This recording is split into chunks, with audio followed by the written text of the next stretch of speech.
start. Um, Hello, my name is Lei, and today I'll be talking about the Kalpa Sutra. So, the Kalpa Sutra is one of the most auspicious texts in the Jain religion, and you might have heard it recited by a sadhu or sadhvi, or perhaps you worshipped it using sandalwood powder during Paryushan. So first, I'll talk about some of the brief history and the origin of the Kalpa Sutra. The Kalpa Sutra is an ancient text composed in the 4th century BC by Acharya Bhadrabahu, who was the 7th successive disciple of Bhagwan Mahavir. The Kalpa Sutra was orally passed down in the ancient language of Ardhamagadi Prakrit, and it has 1216 verses, or 1,216 verses. The sutra was first written down during the Vallabhipur Vanchan, or convention, in 453 CE, and this was dedicated to the compilation and recording of all agams.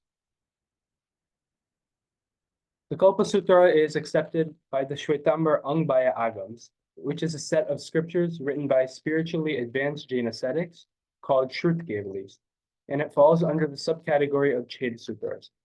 It comes from the 8th chapter of the Angbaya Agam, the Shrut Skand, and it's not to be confused with some other sutras like Brihat Kalpa Sutra and Panch Kalpa Sutra, which are also Chhed Sutras. The Kalpa Sutra covers several Jain events and teachings, like the lives of Bhagwan Mahavir, Bhagwan Adinath, Bhagwan Neminath, and Bhagwan Parshanath. And it also discusses the 7 Gandhars, or main disciples of Bhagwan Mahavir. And it also explains the conduct of lay people and sadhus and sadhvis during the monsoon season, which is the rainy season. And that's the only time of year which they trade their nomadic lifestyle for a 4-month stay in one location.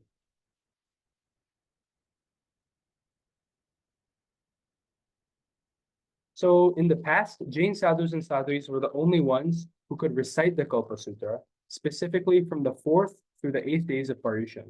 So starting tomorrow, the 4th day of Paryushan, Jain sadhus and sadhvis in India will start to recite the Kalpa Sutra. The first time the Kalpa Sutra was recited publicly was by Acharya Devardigani to King Drupsen of Vallabhi in 453 CE, who was grieving his son's death.